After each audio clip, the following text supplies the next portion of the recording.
Good morning, good afternoon, good evening, everyone, depending on where you are. Welcome to the IDA Wickers Teach Out, our collaboration around the report, The Cost of Docs, and the questions about sustainability in our field. So I want to start with a visual description. Well, first I'll tell you who I am. I'm Keisha Knight, and I'm the Director of Funds at the International Documentary Association. And I am a brown-skinned lady with short hair sitting in front of a screen that has this green and has our logo, IDA logo on it. And I'm coming to you from Los Angeles, the unceded land of the Tongva. I also want to thank, and I'm in a swivel chair, so you may see me swiveling from time to time. I also want to thank Jane Ray, our incredible moderator today, and I'll read a little bit more about Jane later and give you her bio and context. And I also want to thank our panelists who Jane will be introducing in more depth. But Jeannie, Tamara, and Cyril, thank you so much for agreeing to do this panel on this really important topic. You all bring such interesting perspectives to the table. So we're really excited to be in conversation with you and appreciate you taking the time to join us. And you're all super busy.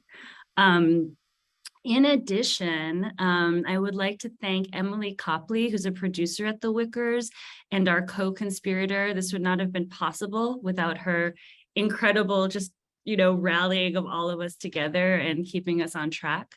I also want to thank our technical director, Sergio Lobo Navia, our comms department, our funds department here at IDA, who create the space for us to be here and do this.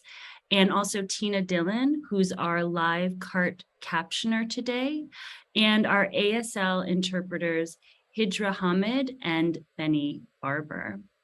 So I want to start, just for those of you who aren't aware of the Wickers and the Wickers work, I'd just like to share a little bit of information about the Wickers so you can get a sense of who they are as an organization, and a little bit about the cost of docs too, though Jane will give us more information about that in her slides a little bit later.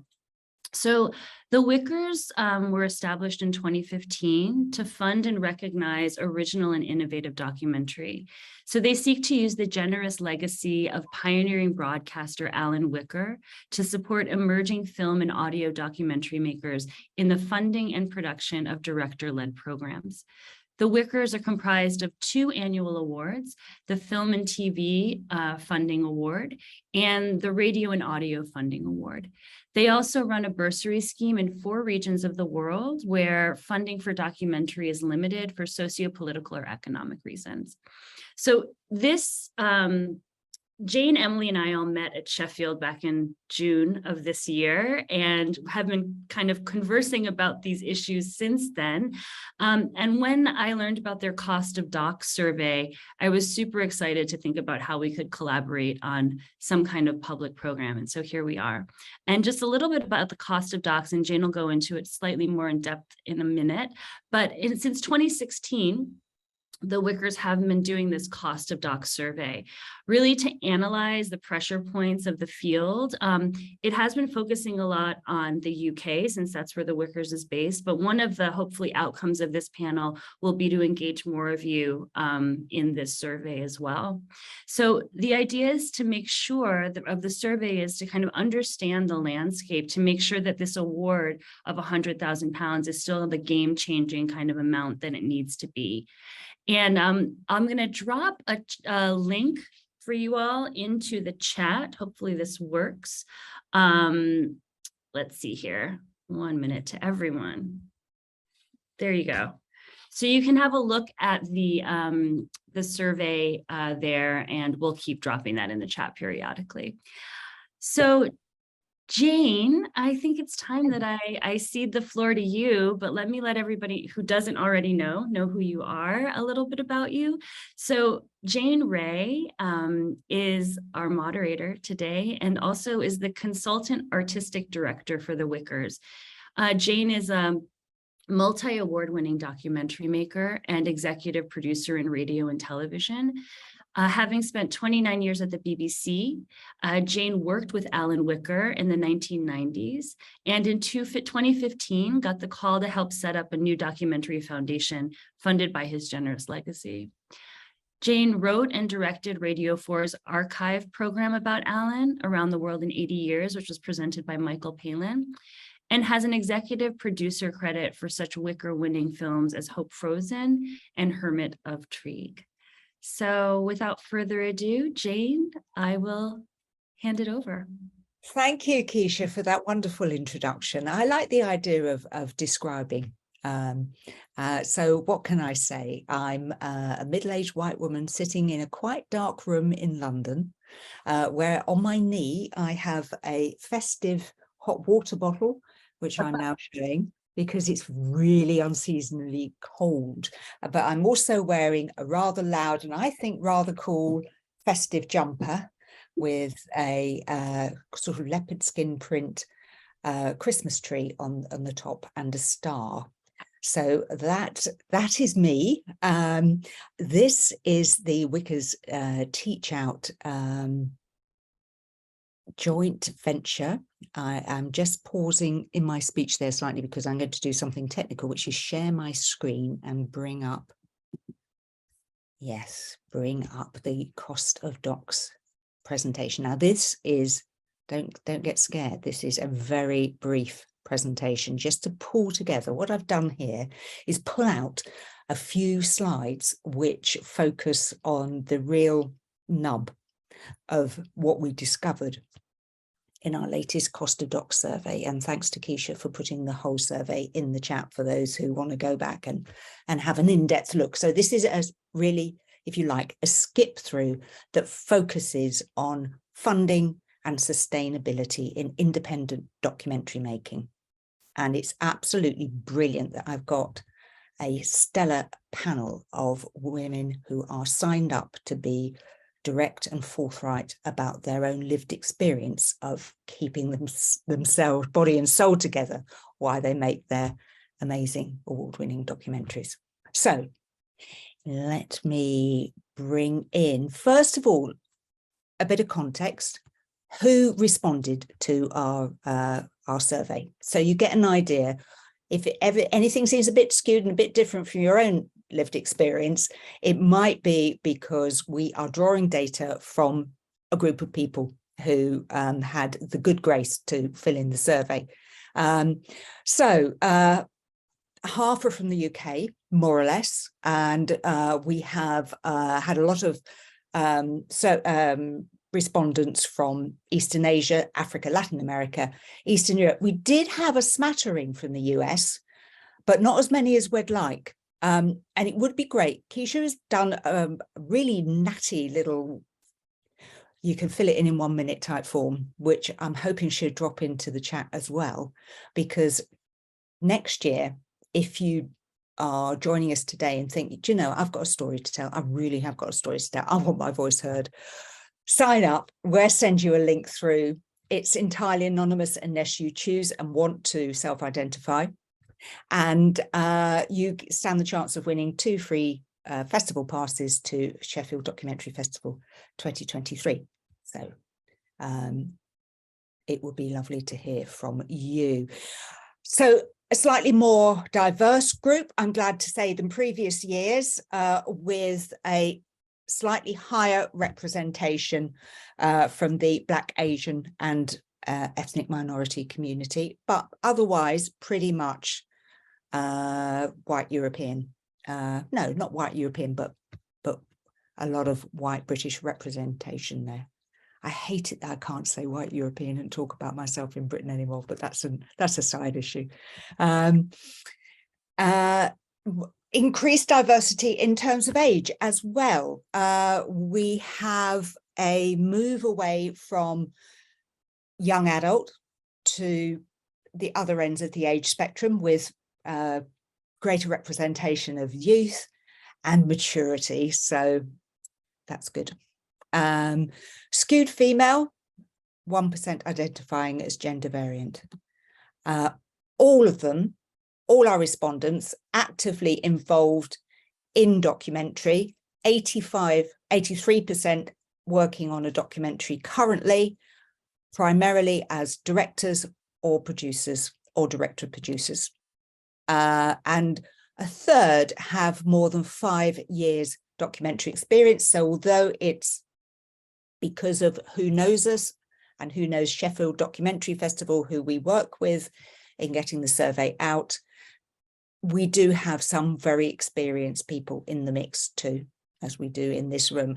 Now, I want to start on a positive, because there are points where you are going to feel a little bit as the next statistics roll out.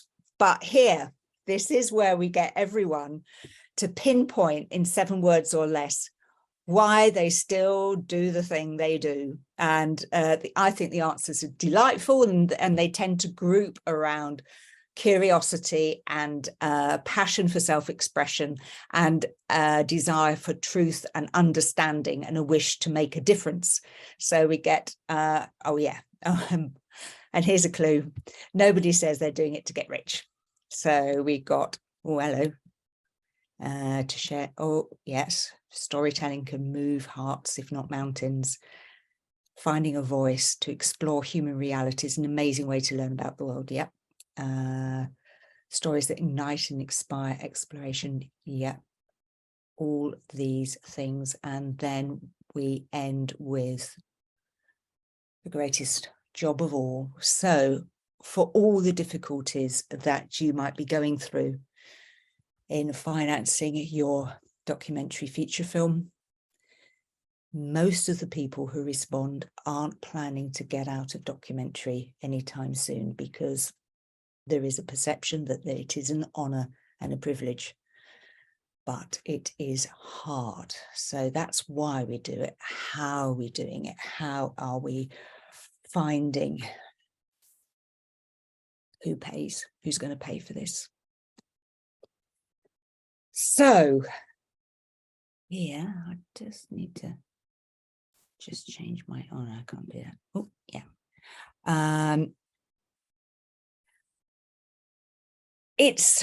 There are some positives on this slide. For example, we have less people than in previous years living off their own savings in order to survive, and fewer people than ever before sponging off their friends and family. Most people are making it work by freelancing on other projects, having a side hustle. But in the bottom line, as you see here, oh, hello, why is that not working? Hello, let me see if I can do, no, my thing is jammed. Let me try and do something. Ah, there we go. Only 20% are able to pay themselves a wage, and only 16% are employed. And if 36% are still living off their savings to make a documentary, how on earth is this sustainable? Well, we're going to get some answers and some ideas soon. We tried to drill down into how well people are being paid and what their expectations are. And it's a really, really difficult concept to get a handle on. So to get some data that actually gets us closer to the truth, so we can try and come up with a plan, what are we going to do about this, or what might we try? We ask, in essence, the same question in 3 different ways. So as I said here, you know, we're talking about value and worth, and what people think they're worth and what they think that the value is of what they're doing is incredibly subjective. And also, aside from our experience here at IDA, people are really reluctant to talk about. They will talk about anything else in documentary, you know, story arcs and contributors and immersive realities and relatability. When it is, how am I going to pay the rent this month? Not so much.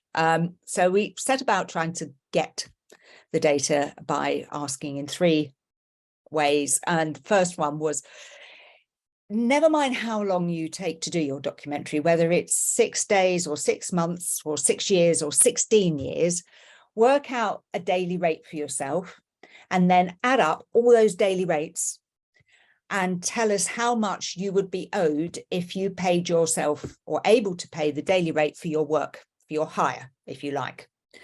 And the figures came out between £10,000 and £60,000, which isn't a fortune, but it's a perceived living.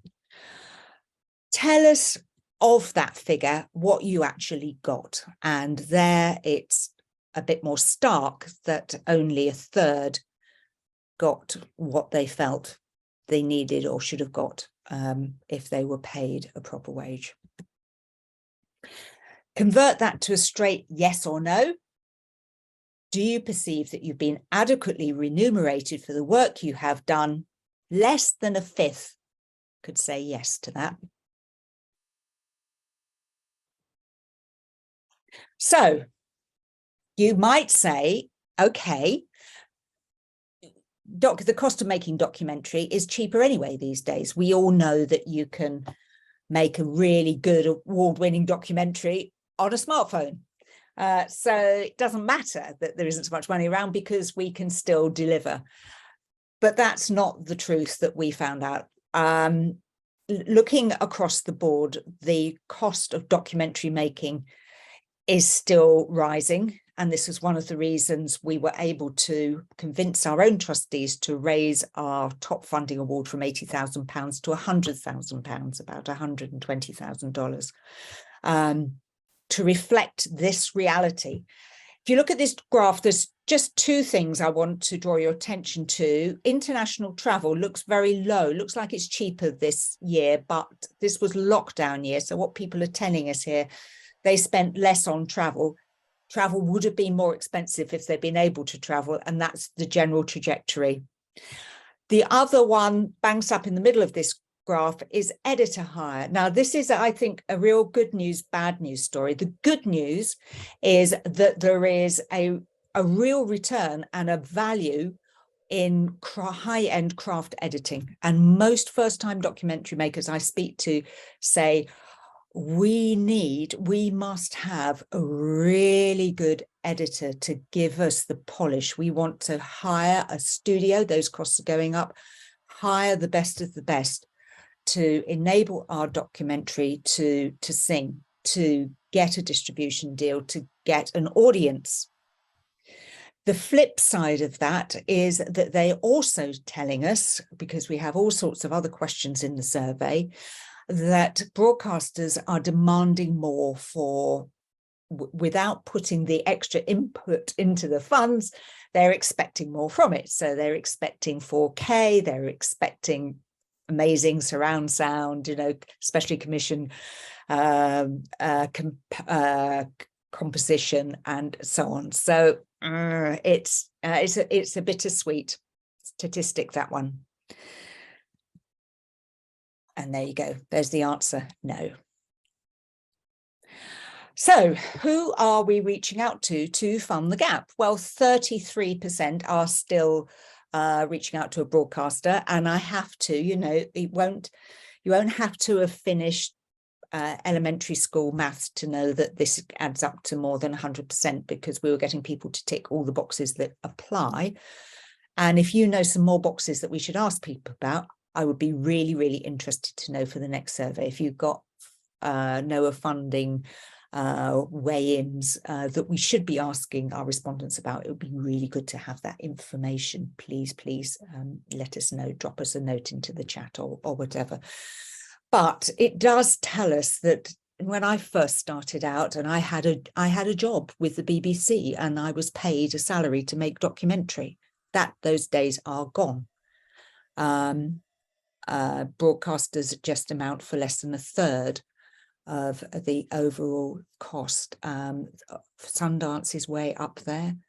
Hope to see you there, some of you there maybe next month. Doc Society, which is a UK-based society that funds international documentary, but you have to have a British producer on board. where they're probably overrepresented because of people who know us. And of course, the IDA, the Enterprise Fund, which is hugely respected in the industry, and 20% have never applied. How's that going? I mean, what's happening to these applications? Who's getting rich off them? Who isn't? Well, let's have a look. So, well, nobody's really getting rich. Nobody's got a yacht in the Med because they applied to Sundance, but 7% received not stunning amounts of, in today's world, of 100K or more. The bulk of applicants were awarded amounts between under £10,000 and up to £99,000, 999 pence. But the staggering statistic of all on this is that the biggest category is those who received absolutely nothing from their applications. And given that we know that a single application takes on average 8 days to complete,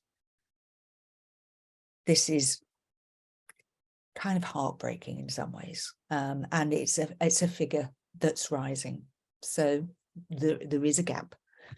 So sustainability, how do we do it? Well, one of the things that I always thought would be brilliant to do, but I probably rethought my thinking on that one, is crowdfunding, which initially sounds fantastic because, I mean, what's the problem with crowdfunding? It's so democratic. Everyone gets engaged.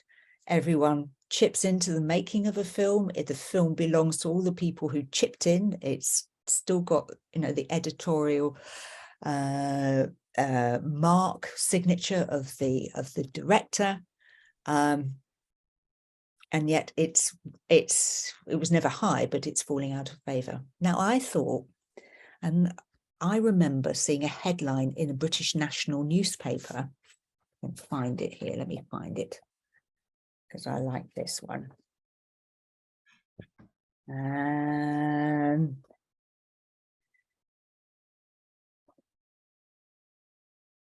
Jane. Right. Hello. Yeah. Hi, Keisha. While you're looking, we just actually have some questions in the chat about the graph that I thought might be useful. Oh, yes. Yeah, yeah. Jeannie, hold on. Yeah, go on. One very nuts and bolts question is, what do the three color bars denote anything? That was one. Oh, I'm so sorry. Yeah, that's no, that's really, thank you for that. Yeah, that's an omission. Yellow is now, dark purple is the previous year, and blue is the year before that. So you're going from blue to yellow, you're going from past to present.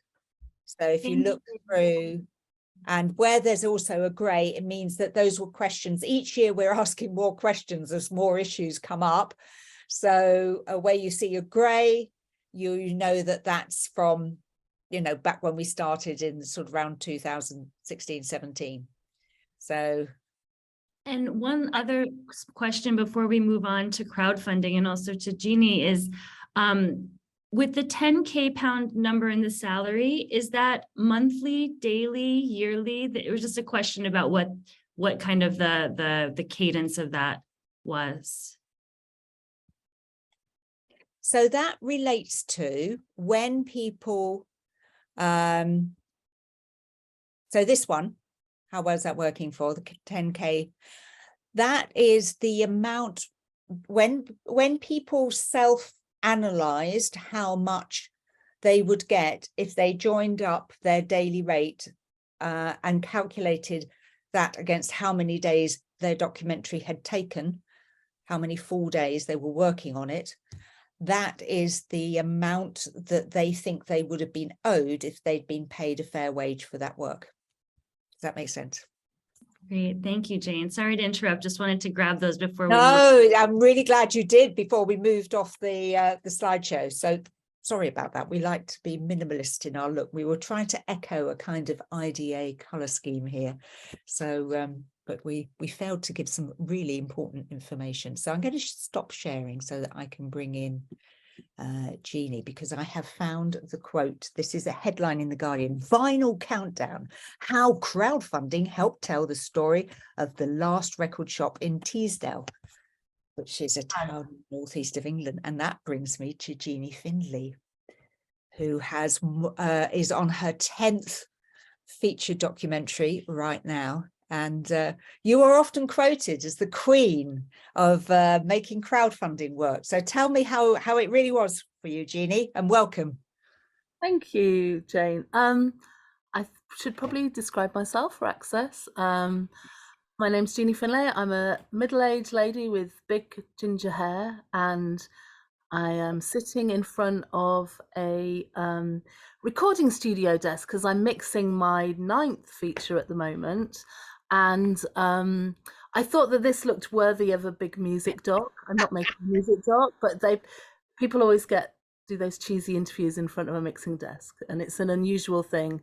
Get to do this like every 4 or 5 years, so I thought I would continue in here after the day. I think the title Queen of Crowdfunding is a bit of a poisoned poisoned crown to wear, I think. Back in 2011, I made Sound It Out about the last record shop in Teesside in the northeast of England where I grew up.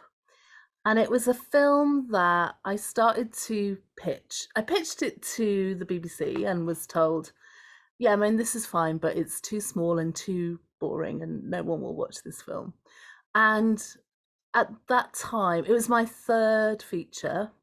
I'd been stalled on a couple of other films. We hit legal problems on one film, and I was trying to fundraise for Orion, which I went on to make for BBC Storyville.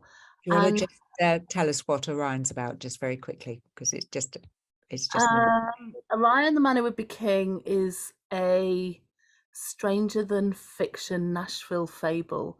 I bought a record for £1 at a car boot sale with a masked man on the cover, and I wanted to discover the story of the man behind the mask. This was a man who looked like Elvis, he sounded like Elvis, and in fact he was someone that had been cooked up in a marketing suite at Sun Records in Nashville, and the myth that Elvis had faked his own death was born there and then. So I went looking for the man and went on this sort of weird, crazy journey across the deep south, in ending up in places that I never thought possible. Anyway, I knew that I could make a film, and I knew that there were films that I wanted to make, but the film I wanted to make this quiet film about the smallest record shop on a quiet street in the small town where I grew up, and it wasn't an immediate sell. And at that time, Charlie Phillips, who is ex-Guardian, ex-Sheffield Duck Fest, recommended to me, why don't you crowdfund it? So I decided to crowdfund it because it felt like it was a way, it would enable me to make the film and retain the joy in the making of the film. I knew that I didn't need a lot of money to make it. I could drive north. I could sleep in the bedroom I had as a child. My mum would do the childcare, and I could just go and shoot the film. And I wanted to just keep moving with my career, because doing pitch meetings and getting on the train to London constantly is just, it's just boring. It's just not what I want to do. And sometimes if you want to be a filmmaker, you've got to hold a camera, you've got to make a film. So I sort of made this deal with myself, and I teamed up with Sally Hodgson, who at that time was a producer. Well, she hadn't done anything then. This was her first thing. We sort of came together and we crowdfunded it from Nottingham, our base at Broadway Cinema in Nottingham. And we did one campaign for the shoot. We did a campaign for post-production. We did a campaign when we got into South by Southwest for the premiere to take we called it Take Tom to Texas. It was like taking the guy who was the main focus of the film out to America. And while we were there, the BFI challenged us to do a final crowdfunding campaign, and we eventually distributed the film and took it to 50 cinemas across the UK. The film was eventually bought by the BBC, was critics' pick in the New York Times, and we released it in North America theatrically and in Germany, and it's extensively pirated in China. But the film was a really positive experience for me, just in terms of, I think it's sometimes difficult to get, you can get trapped in the sort of, you've just got to do things the right way.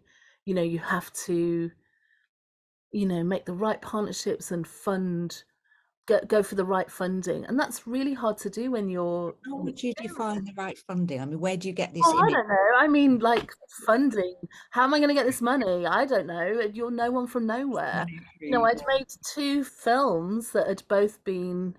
The first film I made was, what do they call, critically acclaimed? You know, I got pick of the day in 12 national newspapers, but it didn't mean that I was then more experienced and able to like turn on the magic money tree.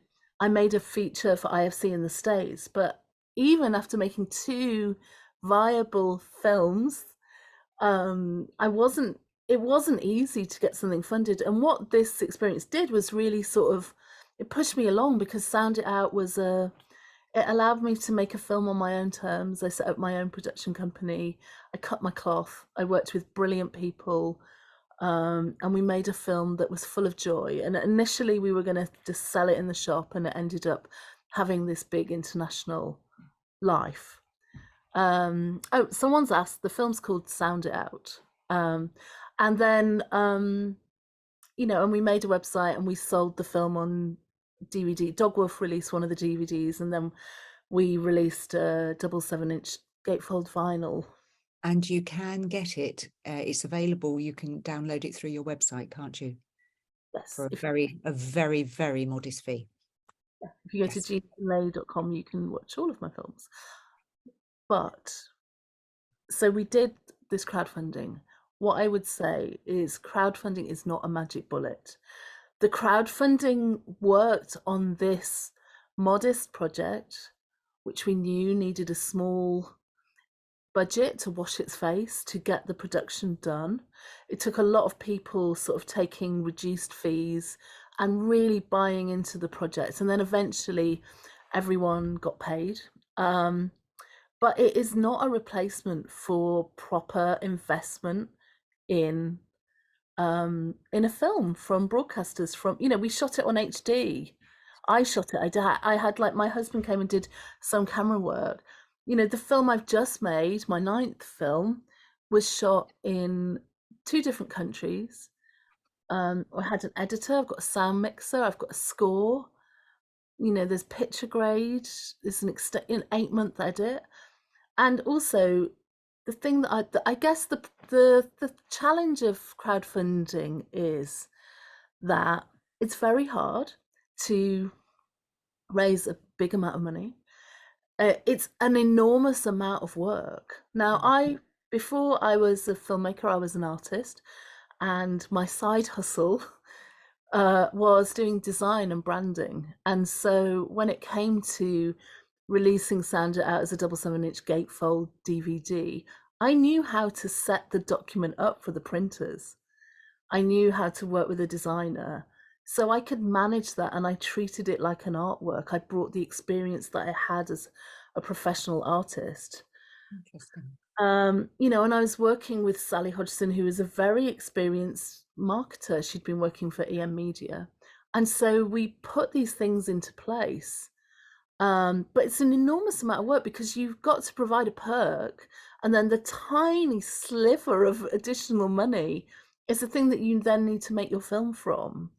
So I know that around the time, because we were one of the very, very first projects to do it in the UK, that there was a lot of talk about, oh my God, this is the answer. And it's not the answer, it's an answer. Mm-hmm. And when we made Orion, after I made Sound It Out, I made 2 films for BBC Storyville. I made The Great Hip Hop Hoax, and I made Panto, which is a Christmas film. And then I went on to make Orion, The Man Who Would Be King. And that was a film which had substantial investment from Creative England, BBC Storyville, Film Cymru Wales, the tax credit. And but Yeah. we also got an award from the University of West England to investigate the audience for our film before the film was finished. We were we were seeking community archive to make the film because this was a guy who wasn't massively famous.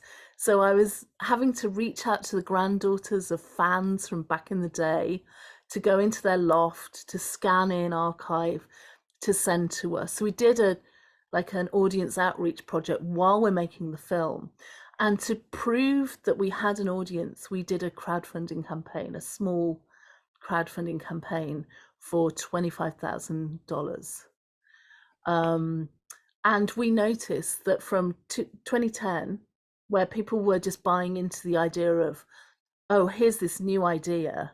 And also we were working with record collectors who wanted vinyl and all those sorts of things, to then transport it to a film in 2015 where the crowdfunding market's more saturated. We were trying to raise more money. I think someone's asked here, like on the crowdfunding campaigns for Yes. Stand Out, they were tiny. They were like $5,000. They were dollars because at that point you could only use Indiegogo in the UK. So we did 5,000 for the first, 5,000 for the second, 10,000 for the third, and then I think 10,000 for the fourth. So they're tiny, tiny, tiny amounts of £30,000 in all for that dollars. film. That's, Dollars. I got an art that's commission as dollars. So to answer Anna's question, we're talking $30,000 for that particular film. Now, Diane is also very interested in this and wants to know what an average budget is. Now, how long is a piece of what? string? How much It's- is the average budget for what? It says, curious to know what a feature documentary average budget wise is these days. No What idea.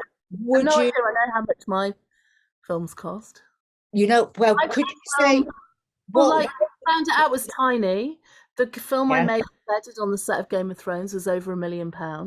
There you go. The So film I'm making at the moment is under £1 million, but it's well over £500,000. So, Diane, I hope that answers your question. It raises more questions, but yes. No, So, I can take you Jean the has- string and we could cut different lengths of it, is the answer Yes. I can give you at the moment, because it all depends. And the thing that I would say when it comes to crowdfunding, we need anyone can make a film for any budget of any kind. However, if you want to make a film well, if the crews that I work with now, I try and work with brilliant people. I want to make sure that we can make films in an environment that have mental health support. So if you work for me, mental health support is offered as standard to the crew and also the people in front of the camera. There's also, I pay people on the day that they invoice me if they're a member of crew, because you can talk about mental health support in film, but if you are not paying people when you're invoiced, you are contributing to the poor mental health outcomes for everyone in film. And I want to work with people who've had children as well, or for having children to not be a barrier. So we need to look at flexible working and for per diems to be paid and to make sure that there's good insurance on the shoot. Now, all of those things cost more money, not less. So when I'm looking at crowdfunding was fine for my third film when I was stalled and I was trying to just get some momentum, because what happened when Stand Out came out, that I got a lot of interest from, what do you want to make next? What are you doing? So it was an investment in my future, but it's not, and it's something I chose to do in that moment, but it's not a sustainable, in my opinion. Maybe you can make it work, but I do not believe that it's something that you should rely on solely. It can demonstrate audience. And when I'm offering mental health support, it's a budget line and I fight for it. I do not have a counsellor on call. I work with Film in Mind, who are company that specialize in mental health supervision. It's not therapy. It's in the same way that if we were therapists, we would be offered supervision.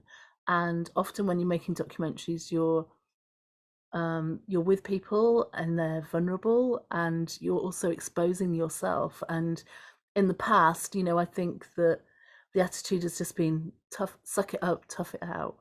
And I don't think that's acceptable. I think that you need to take care of all of everyone is behind the camera and everyone is in front of the camera. I think we could do a whole teach out on how you leave your contributor, how you sign off with them, because it's been such an intense relationship where they will have told things they haven't even told themselves, let alone their nearest and dearest.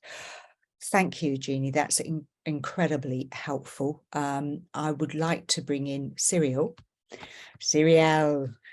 Rangu, who I'm just, before I say a little bit more about how we know each other, Cyrielle, I'm just going to the chat, which is buzzing.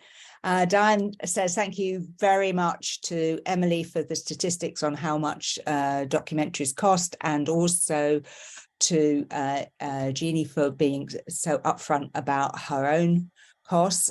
She says that in the US, $800,000 and $1 million is a kind of average. So those figures, Syria, how does that? Yes. What does an average of $800,000 to $1 million? Would that look to you when you first decided to embark on your first feature film, which was working with children who've been rescued from Boko Haram, living in a village close to your village in northern Cameroon, looking at their mental health and their life choices after being robbed of their childhood and just returned to their village and expected to pick up? I mean, what kind of mind-boggling figure does that strike you as? Hi, Jen. Hi, everyone. Thank you, Jen, for giving me the floor. Sorry, I'm actually in a hotel, and just 10 minutes before I started, there is this sound, this strange noise coming from the next door. So you might be hearing that a lot. I don't know. It's like somebody is digging the wall. So Really? sorry. They're trying to break into the conversation. That's what. Yes, they want to come in. You're in Washington at the moment at a conference. Yes, the US Africa Leaders Summit. So I'm actually there representing the creative industry.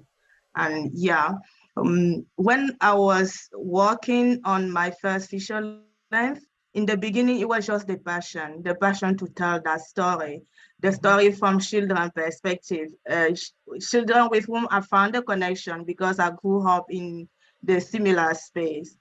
But as we were moving forward, I realized that filmmaking is also a business. And we had to set up a strategy to find a way to finance a project. Mostly when you were talking about different financing we can have in documentary, I wanted to add, like, from African perspective, we also have some funds coming from francophonie, like Jeune Création Francophone, and also OEF, that really have some young filmmakers from French-speaking part to fund their project, but it's really, really competitive.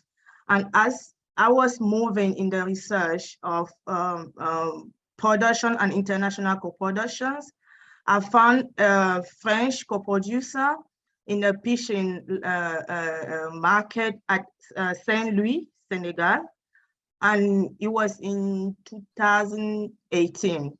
So that's how we started working together. But the adventure, as in the film, in the documentary, this documentary journey was like, when you are in the development, I didn't receive much during the development.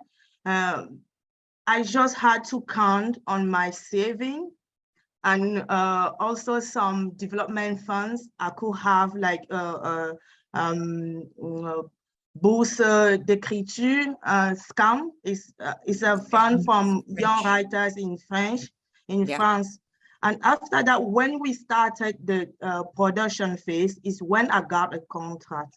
And I was, because at that time I already had some knowledge about how to navigate through the system. But you've got a background in law, so you're pretty smart when you, when it comes to contracts. But even so, if you don't mind me saying so, when you became one of the quickest decisions in terms of who's going to be in the Wicker finals this year, your project came up, was an immediate yes from all our judges. And there you were transported to Sheffield Documentary Festival. We were sitting down at breakfast and you had a really long look on your face, and you look you do not look like you look now. You look like thunder. Yeah. And you were saying to Jane, would you look at this contract that I've signed? Because I don't think it's like, I don't know. What was going through your mind there? What kind of contract had you signed then, and what happened? How did you manage to put it right? Because what I want to get towards is this idea of a universal basic income where you do get a wage, but that's not where you started, is it? Yeah. So and we basically had a contract that was not that was you have the average the salary, the average salary is 12,800 euros when you are in the production phase. That is not.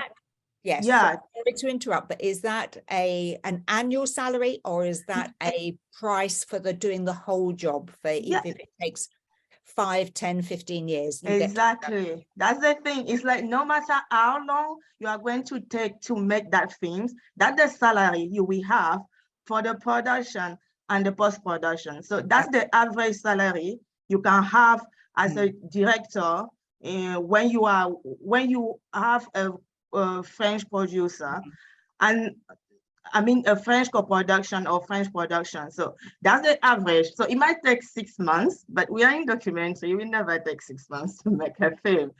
So that's how we ended up with that salary for average, let's say 3 years.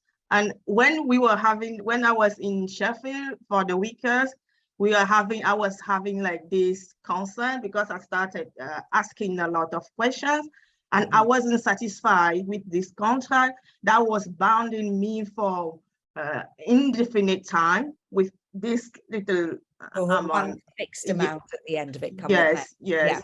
So, and when I came back, we renegotiate the contract, and in the plus with that contract, I'm now in France. I'm registered as intermittent de spectacle. This is like the title they give to most of the people who are working in the art industry in general, filmmaker, fine arts, and that allows you, when you have a contract with a French producer or any enterprise, when you have a contract and you can justify 507 hours per year, that open to you a lot of social benefits, like when I'm not working. So it's a gateway, so it allows you to apply for other funds. So when you're not working, when I'm not working, the month I didn't work, I can receive, I will receive from Pôle Emploi 1,265 euros. So that's allow me when I'm not getting paid to keep paying my bills. And most of the time you doesn't need to be physically in France to benefit from that, but you need to declare where you are. Okay, so you don't have to have a flat in France at the time in order to receive this 1,002. But you need to have a legal residency in France. Okay, so it's tied to the residency and where you physically live at that moment. So you might be in your country filming, it's part of the work. So you will still perceive that fund. Yeah. And that money automatically goes into your bank account. Yes, automatically. But every 28th of the month, you need to declare how many days you work or you didn't, and you will receive automatically at the second of the month, you will receive that money into your account. Okay, and what's the cutoff? Is it gradual? So if you work 2 days that month, they give you some of the money, or how does that work? So if you give, because every day you are not working in France, they will pay you 48 euros per day when you are not working. And when you are, if you declare like you work for 5 days or 3 days, that means those 3 days your boss will pay it, and you will be deductive. So instead of having to declare 30 days, you will declare that you didn't work for 25 days, for example. And you will still receive that amount for 25 days. So that was a lifesaver. Yes. Your career wasn't over before it began. I mean, there you were living off your savings, and now you've got a sustainable income. Yes. Keep going. And how has that changed your view of the future and what you're going to achieve? To be honest, it makes me less anxious. I don't know about you guys, but filmmaking is you develop a lot of anxiety when you don't know. With all this uncertainty, you don't know where and how you are going to reach the ends of the month. But with that, you kind of know that at the end, you can still have something to pay your bills and keep working in that project, that things that you really like, because you are doing that because something that matters to you, and that can help you to stay focused. And that's it.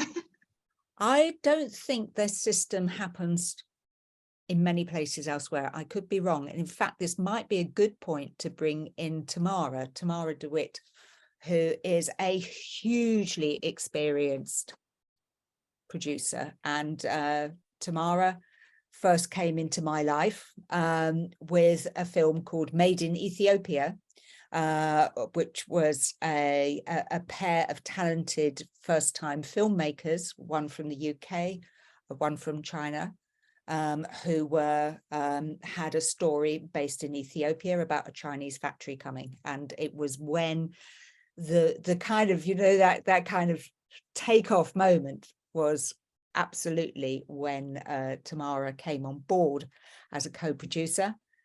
Tamara's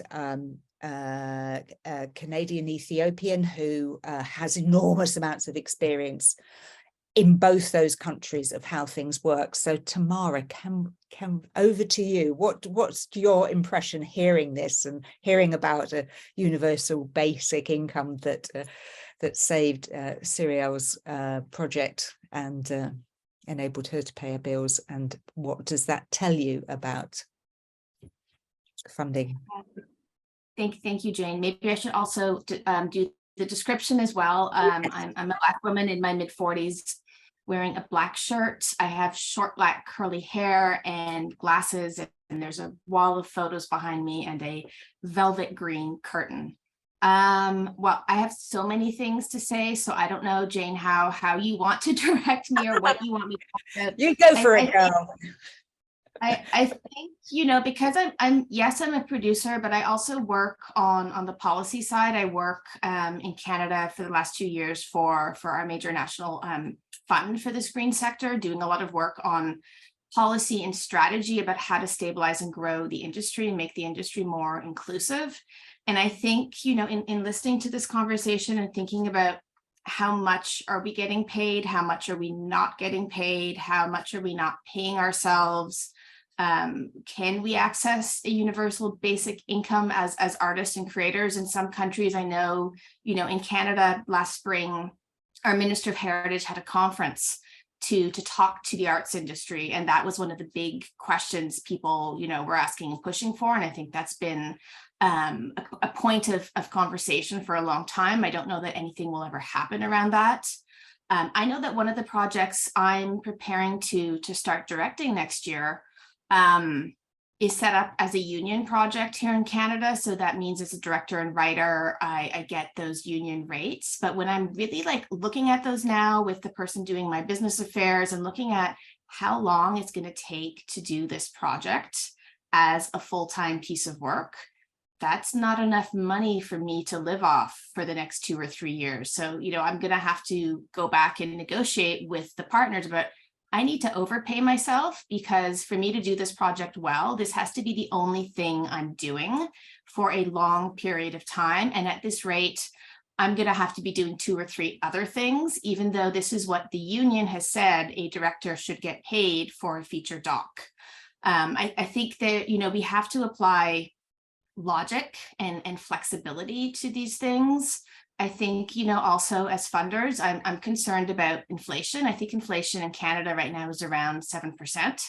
As funding institutions, we're not giving people 7% more. So what is the expectation in terms of how people are going to be able to deliver under those circumstances? I mean, we're anticipating that we're heading into a recession in many parts of the world, not just here. So how are we preparing our creative industry to be resilient and respond to that? And, you know, I think the other big thing that comes to my mind in listening to this and listening to you, Jane, talk about these statistics from your research is sort of to go back as an industry and as funders and as the filmmakers who are the advocates for ourselves to, from a policy perspective, why are we funding this content? What is our objective? Is it to make the content and to make the art? Or is it actually to support the creators and have them build robust and strong companies? Because I feel like a lot of filmmakers anticipate that, oh, I'm going to sell to Netflix, I'm going to sell to Amazon. We've seen the data coming out recently. Streamers are no longer buying feature docs. They're not putting money into that anymore. So, you know, we always hope for these big payouts and paydays, and we, you know, defer our fees, which is a terrible position to have to be put into, but we often have to do that. But how many people are actually making money? I think that's the next side of the survey, and not just how much are the docs costing, where's the money coming from, but who is making a return. And I think as funders, a lot of us ask for recoupment. And I think we really have to think about, as an industry, funders should push back from that position as much as possible. I think as creatives, we should push them to let us keep the money that we make, because if we don't keep money and we're not able to make money, because not everyone can get a sales agent, not everyone can get a TV sale or has a good festival career that helps them monetize, how are you stabilizing yourself while you develop your next project, while you're trying to finance it? Because I feel like most filmmakers, and I work primarily with, you know, filmmakers from equity and sovereignty seeking communities, they're spending 2 or 3 years to close the financing on their film.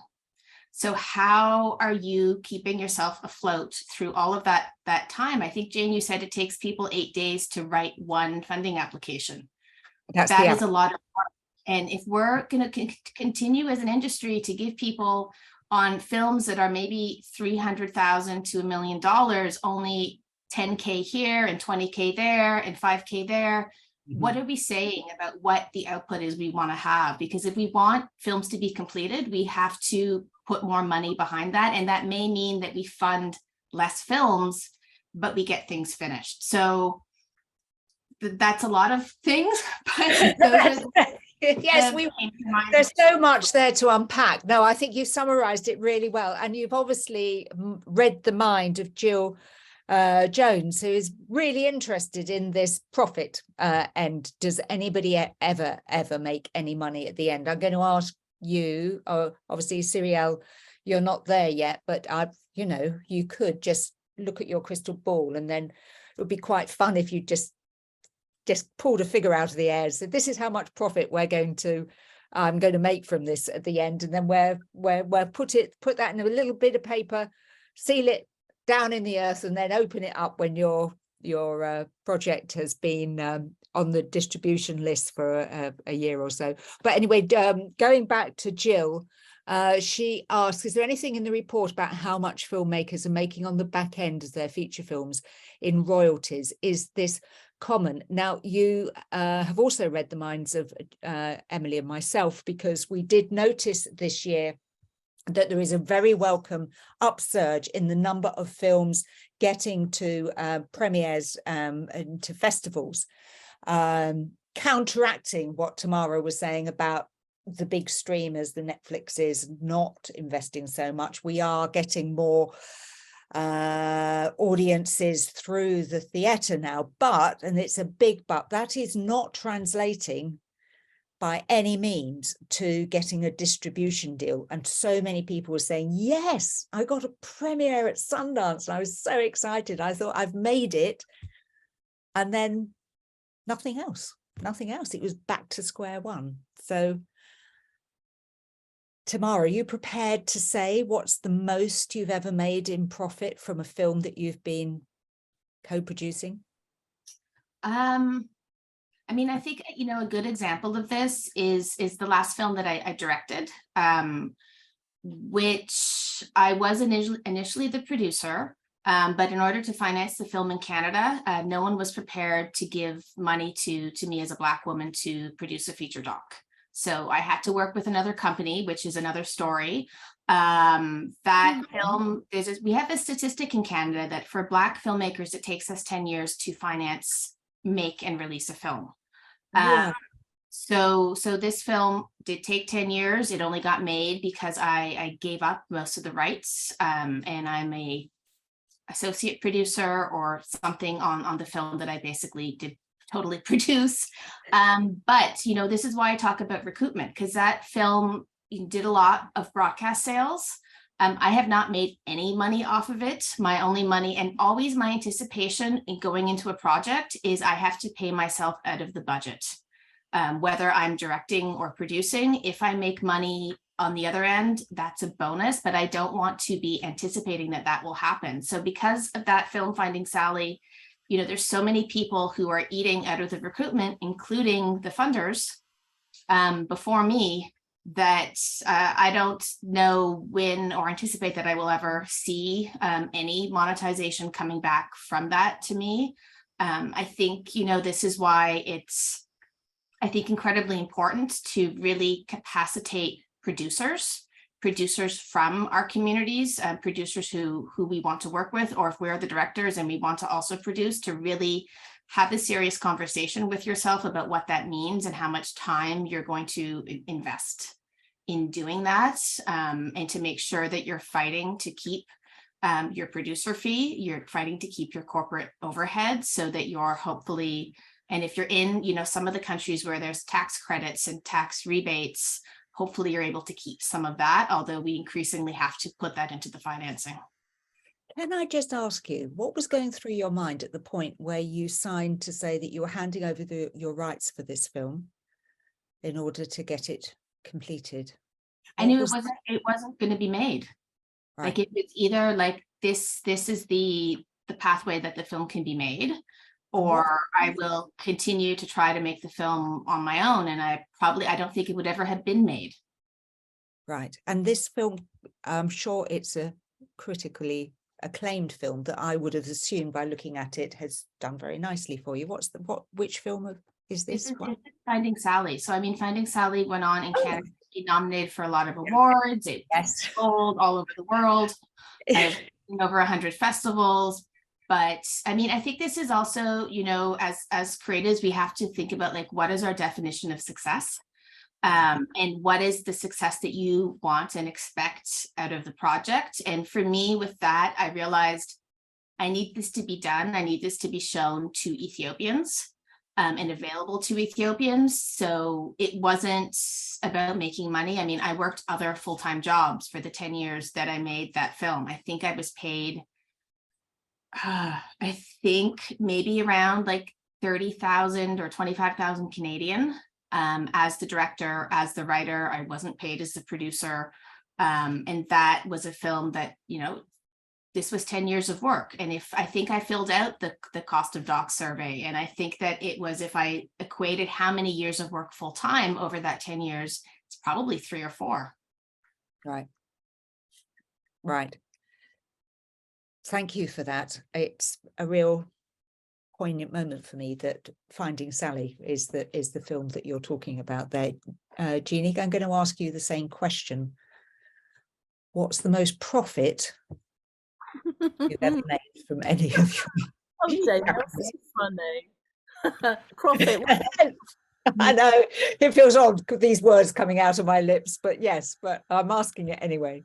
Well, I mean, what I would say is that I'm a full-time filmmaker, and this is what I've been doing for 18 years. I got my first film commissioned when I was 6 months pregnant, and just as soon as I started making films, I just thought, this is great. This is what I'm going to carry on doing. The reason that I've been able to sustain a living is because I've never lived in London. I live in Nottingham, 100 miles from London, for those people that don't know. And it's just a much cheaper. I've cut my cloth. I live in a city where it's possible to make a living, rent, mortgages, a house. You know, you can buy a house. Things are cheaper. So that meant that that things were possible, and that my partner and I could sustain creative careers, and that I didn't have to make the choice to give up my creative work and because I was a parent, because I carried the baby. It didn't mean that I had to give up my work. But what I've always done since day one, so Sound It Out's an anomaly in that that's the lowest budget film I made. Everything else, there's a director's fee, there's a producer's fee, which is often shared, and then there's a production fee, and they're all baked into the budget, and that's what we fundraise for from lots of different sources. The tax credit, as you described, as Tamara described, almost always goes into the budget, and that's a condition if you're getting money from BFI Doc Society in the UK. One of the things that you sign in your contract is that you will make an application to the tax credit, and then that becomes part of your budget. But so what I try and do, as soon as you've got lots of partners involved and there's a recoupment schedule where the funders are getting the money, where funders are all like feeding at the same table, you can't. If I did that, I would just not make anything. So I have, you know, it's like the fees. Anything else is a bonus. The one thing that I have done though is retained as many rights to my films as possible, and I've monetized my back catalogue quite well, in terms of, you know, there's a value to be made for giving your work away for free sometimes, and I did quite a lot of that in the pandemic. I'm good friends with Gary Huswit and Jessica Edwards in Brooklyn, and they crowdfund a lot of their own films or independently finance their own films. Gary has made a bunch of films about design. He made Helvetica, and they make a lot of products and they sell them. So, you know, when I was talking about these double 7-inch gatefold DVDs, I've done that on a few films, and people collect them, and we make them limited edition, and they're really expensive. I think the DVD, they're like £25. We sell less, but people pay more, and you know, I break even very quickly, and everything else is profit, and that just continues to give me a little bit of something. I'm going to hold that thought. I think it's ingenious. Monetize your back catalogue, because questions are pouring in. This is such a hot topic, and I've been reminded to go to the questions. So I'm going to start. Christine, I'm going to read this out. Confidentially, and naming no names, I was asked by a mini studio to defer my entire fee on a feature doc. The film was started in 2016 and is not yet finished. Because it dragged on for so long, and because the director pushed back on my behalf, I've eventually been promised £50,000 in total to be triggered by certain paperwork, but, and she's obviously not working for you, Jeannie, because she's not seen a penny of it yet. So, I mean, comments from that really, that's a reaction rather than a question, but it's a very, I do not think, Christine, you are alone there, but does that sound really familiar to you, Tamara? I was a little bit confused about what role that person was doing, but I think it's unfortunately very common about having to defer. I mean, I see that a lot with projects that don't fit treaties. So for things that are, you know, completely Canadian, you know, you can access the things here and usually close your budget, which is, I think, also, Jeannie, what you were talking about in the UK with the tax credits between Doc Society. But I think increasingly also for equity and sovereignty seeking communities, treaties don't work for us. And that means we're usually shut out of a lot of state funding, tax incentives. I think for African producers, we don't have those things to lean on. So we do end up using European producers. And when we talk about like keeping our rights, we lose all of the rights usually. I think, you know, the thing that also ties to deferrals is, you know, technically, if you're in a proper setup, you should have gap financing, you should have interim financing. So a production company shouldn't be asking anyone to defer because they should be able to access that. But there are huge complications with accessing that for many of the people that I just spoke about. So I think it's a question. If someone proposed that to me, I would want to understand why they're asking you to do that and what the plan is towards when they're going to be able to pay you out, and to look at your contract to understand if it's actually sound or if it's just something that's perhaps shady. Is there a good common? Sorry, it's worth saying that I was on a film and I was told, because I was a baby filmmaker, oh, it's really normal. We're all deferring £10,000 of our fee, and you should too. And I did. And, you know, I never saw that money. Deferral means, in many cases, you're never going to see that money, basically. Or Yeah. net or profit. The reason why I like joked about the profit thing is, that's a bonus. that's a special thing that you might see one day, but you can't bank on that. You gotta get paid in the budget. And I say that as some, I'm also aware that I've managed to keep a momentum of making films one-on-one. And what I've done is films that I know, a combination of projects that I think I've only ever made films that I want to make, but there's been a combination of things that are more commercially viable versus total dream projects that I just want to make that I know are a financial disaster, that are going to be more hard to sustain.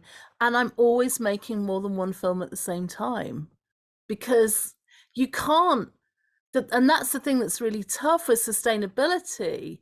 You can't be you can't finish your film and like collapse in a heap and then go, right, I'm ready. It's like, no, you need to have been, while I was editing the film that I'm mixing right now, I was already writing proposals and pinning down access for the film that I go on to full production January 3rd.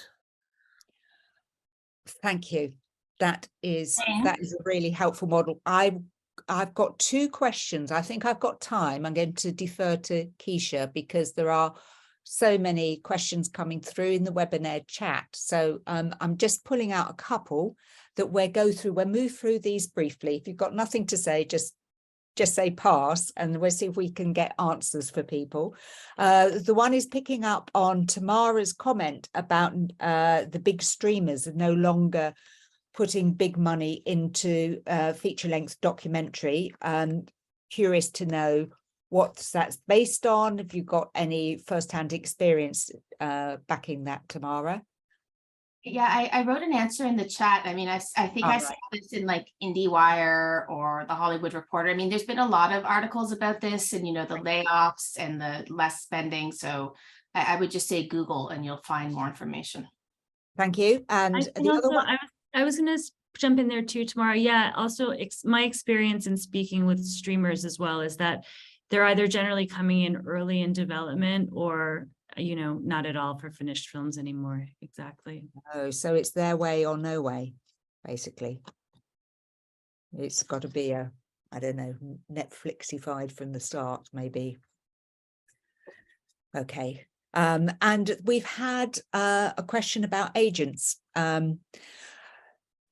Getting wise advice, getting good support at the stage where you're trying to find sales and distribution. Do you have any top tips on that, either of you three? Have you got an agent yet, Cyrielle?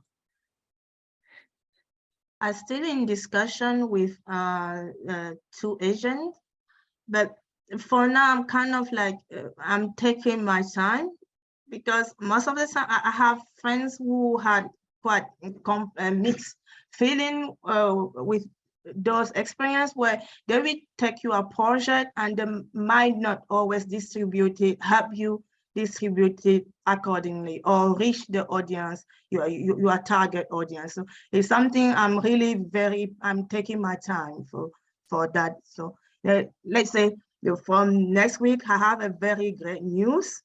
So after that, I will see, I will see what kind of the agent I will work with. Yes. We shall watch this space.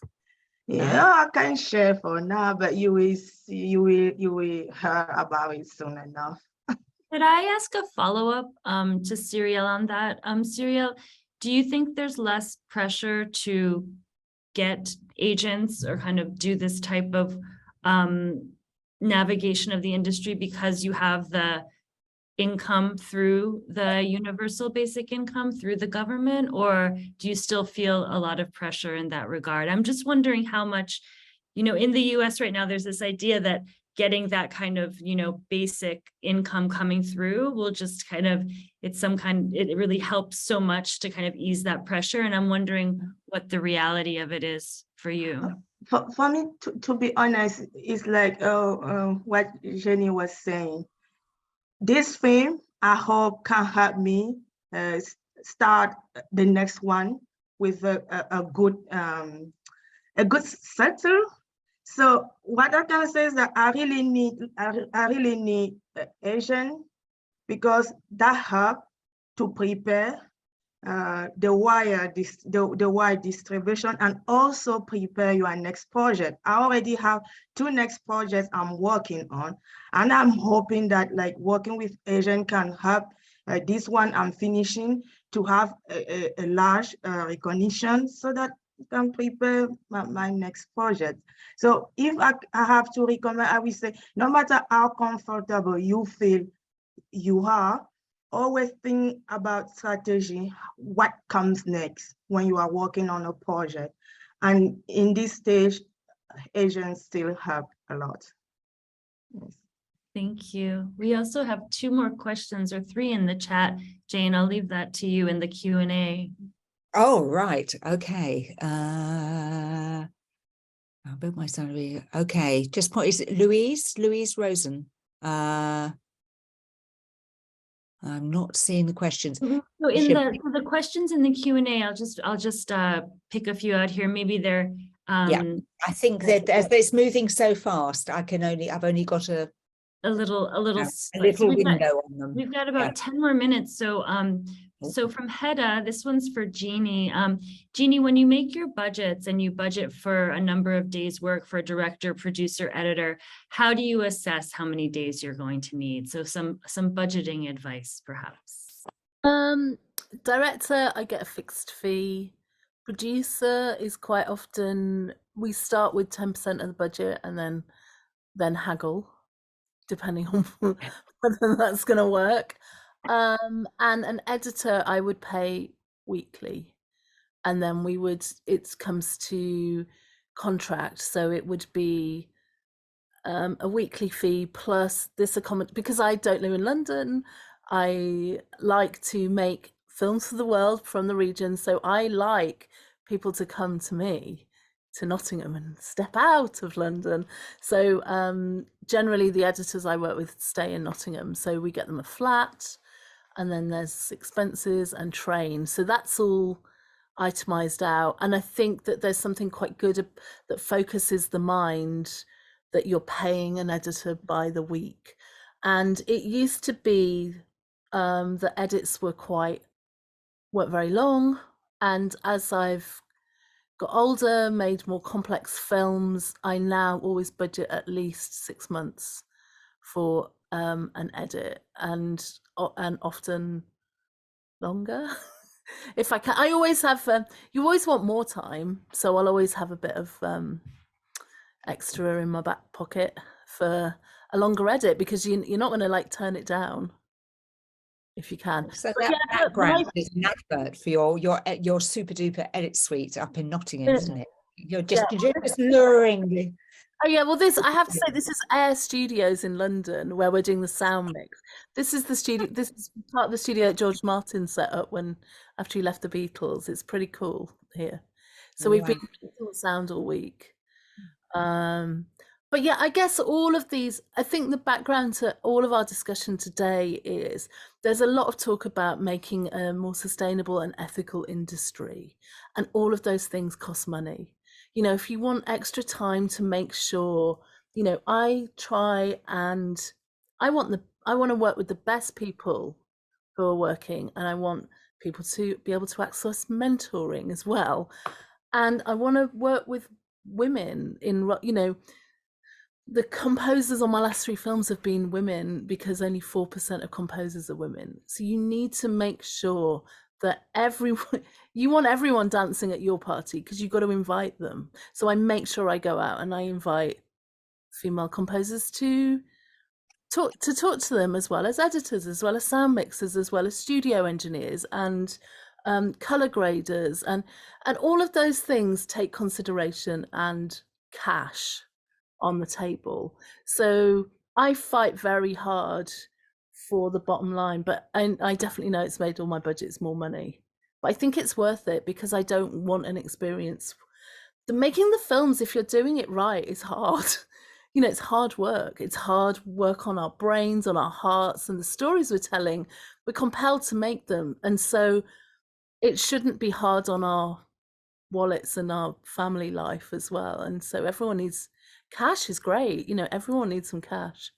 It's how we build a sustainable future, you know, and it means that people like me, who went to a comprehensive school, who didn't go to a fee-paying school, who's the first member in their family to go to university. I want more films made by people who aren't like that. It's comfortable, that they can afford to do all of that work. It needs to be, you know, accessible to everyone. So people need to pay up. No, thank you for that, Jeannie. I'm wondering, Cyril, Tamara, even Jane, if that resonates with your experience, or if there's something you'd like to add there. I think you should have the last word, Cyril. Yeah, okay. I grew up I didn't have role model, like people like me, mostly women, and even the way they are portrayed was not like women I know, women that raised me. And I just think it's fair when I'm working, when I put all the effort to depict women that inspire me, like Black women. And what Jenny just said resonate in me, like giving more place and voice to women, even though if behind or on screen, so that together maybe we can shine or make the difference. Because I know that we are smart, we are more complex, and we have our place in the business. We have our place in the film industry. So yeah. That's it. Wonderful. As Alex A says, amen. So thank you for that. And thank you to everyone. Thank you to all of everyone who joined us today. Thank you so much to Jeannie, Cyril, Tamara, and also, of course, Jane, thank you so much for that overview. Really appreciate this collaboration, and I will be dropping actually the all you need to see the cost of docs in the chat, and also to participate in the survey for next year. Yeah. Any last words, I think, or we'll just call it done. For an engage-free society, we need documentaries. It's not an option. We need good documentaries. Absolutely, absolutely. And thank you all for making them, and for just sharing with us today. Really, really appreciate it. I know I learned so much. So thank you. And thank you for this incredible opportunity. It's you. beautiful. So over and out. See you. Thank you. Bye, everyone. Bye-bye. Thank you. Bye. Bye.